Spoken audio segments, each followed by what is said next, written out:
আল্লাহ তোমাকে ডাকছেন, কিন্তু তুমি ব্যস্ত।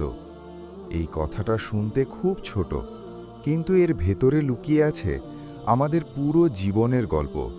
আমরা বলি, সময় নেই, কাজ আছে, চাপ আছে, ব্যস্ততা আছে। কিন্তু প্রশ্ন হলো, আমরা কি সত্যিই ব্যস্ত, নাকি আল্লাহর ডাকে সাড়া দিতে চাই না? আজ একটু থামো, এই কথাগুলো শোনো, কারণ এই ভিডিওটা হয়তো তোমার জীবনের সবচেয়ে জরুরি কথাগুলোর একটি। আল্লাহ প্রতিদিন আমাদের ডাকেন, ডাকেন আজানের মাধ্যমে, ডাকেন নামাজের মাধ্যমে, ডাকেন কুরআনের মাধ্যমে, ডাকেন কোনো কষ্টের মাধ্যমে, ডাকেন কোনো শূন্যতার মাধ্যমে। কিন্তু আমরা কি করি? আজান হয়, আমরা বলি আরেকটু পরে। নামাজের সময় হয়, আমরা বলি এই কাজটা শেষ করি আগে। কোরআন সামনে থাকে, আমরা বলি আজ মন নেই। কিন্তু ফোন হাতে নিলে মন ঠিকই চলে আসে। সোশ্যাল মিডিয়ায় ঢুকলে সময় ঠিকই বেরোয়। তাহলে সমস্যা সময়ের নাকি অগ্রাধিকারের? আল্লাহ বলেন, আমি জিন ও মানুষকে সৃষ্টি করেছি শুধু আমার ইবাদতের জন্য। আর আমরা বলি, আল্লাহ একটু অপেক্ষা করো, আমি ব্যস্ত। কি ভয়ঙ্কর কথা না? প্রথম যে জায়গায় আমরা ব্যস্ত হয়ে পড়ি তা হলো দুনিয়া। এই দুনিয়া আমাদের চোখ বেঁধে ফেলে, আমাদের এমনভাবে ব্যস্ত করে রাখে যেন আল্লাহর কথা ভাবার একটুও সময় নেই। কেরিয়ার, টাকা, মানুষ কি বলবে, সমাজ কি ভাববে, সব কিছুর জন্য দৌড়াই, কিন্তু যার জন্য দৌড়ানো উচিত তার কাছে পৌঁছাই না। দ্বিতীয় জায়গায় আমরা ব্যস্ত নিজেদের অজুহাতে। বলি, আমি এখনো ভালো মানুষ নই, আমি গুনাহে ভরা, আমি পরে তওবা করব। কিন্তু আল্লাহ কি বলেছেন, পবিত্র হলে এসো? না, আল্লাহ বলেছেন, হে আমার বান্দারা, তোমরা আমার রহমত থেকে নিরাশ হয়ো না। আল্লাহ ডাকেন ভাঙা মানুষকে, আল্লাহ ডাকেন গুনাহগারকে, আল্লাহ ডাকেন ক্লান্ত হৃদয়কে। কিন্তু আমরা ভাবি, আমি যোগ্য নই। এই চিন্তাটাই শয়তানের সবচেয়ে বড় জয়। তৃতীয় যে কারণে আমরা ব্যস্ত, আমরা আল্লাহর ডাককে চিনতেই পারি না।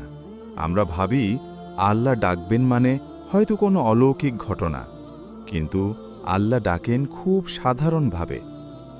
হঠাৎ নামাজের কথা মনে পড়ে, এটাই ডাক। হঠাৎ বুকটা ভারী লাগে, এটাই ডাক। হঠাৎ মনে হয় আমি বদলাতে চাই, এটাই ডাক। কিন্তু আমরা সেই ডাক চাপা দিয়ে দেই, বলি এগুলো তো ফিলিংস, পরে হবে। আর আল্লাহ ডাক নীরব হয়ে যায়। চতুর্থ কারণ, আমরা আল্লাহর ডাকে সাড়া দিতে ভয় পাই, কারণ জানি সাড়া দিলে অনেক কিছু ছাড়তে হবে। হারাম ছাড়তে হবে, ভুল সম্পর্ক ছাড়তে হবে, অন্যায় ছাড়তে হবে। আর ছাড়ার কষ্ট আমাদের কাছে আল্লাহর সন্তুষ্টির চেয়েও বড় মনে হয়। কিন্তু আমরা ভুলে যাই, আল্লাহ যা নিতে বলেন তার বদলে তিনি আরও ভালো কিছু দেন। সবচেয়ে কষ্টের সত্যটা শোনো, একদিন নিশ্চিতভাবে এমন সময় আসবে যেদিন তুমি আর ব্যস্ত থাকবে না, না ফোনে, না কাজে, না দুনিয়ায়। সেই দিনটা হলো মৃত্যু। সেদিন তুমি বলতে চাইবে, হে আল্লাহ, আর একটু সময় দাও। কিন্তু তখন সময় থাকবে না। আজ আল্লাহ ডাকছেন, আজ দরজা খোলা, আজ তওবার সুযোগ আছে। কিন্তু আমরা বলছি পরে। কি অদ্ভুত যে আল্লাহ আমাদের এক মুহূর্ত ছাড়া বাঁচতে দেন না, তাকেই বলি পরে কথা বলবো। তাহলে করণীয় কি? প্রথম, আজই ব্যস্ততার মাঝখানে একটু থামো। নিজেকে জিজ্ঞেস করো, আমি কি সত্যিই ব্যস্ত নাকি পালাচ্ছি? দ্বিতীয়, ডাকটা চিনে নাও। যে অস্থিরতা তোমাকে ঘুমাতে দেয় না, ওটাই ডাক। যে শূন্যতা কিছু দিয়ে পূরণ হয় না, ওটাই ডাক। তৃতীয়, আজই ছোট করে শুরু করো। পুরো বদলাতে হবে না, একটু কাছে যাও। এক ওয়াক্ত নামাজ ঠিক করো, এক পৃষ্ঠা কুরআন পড়ো, একটা গুনাহ ছাড়ার চেষ্টা করো। আল্লাহ দেখেন চেষ্টা, পারফেকশন না। আর শেষ কথা, আল্লাহ এখনও ডাকছেন, তোমার নাম ধরেই ডাকছেন। তিনি জানেন তুমি ব্যস্ত, তিনি জানেন তুমি দুর্বল, তবুও তিনি ডাকছেন, কারণ তুমি এখনও তার বান্দা। প্রশ্ন শুধু একটাই, এই ডাকের জবাব তুমি কবে দেবে?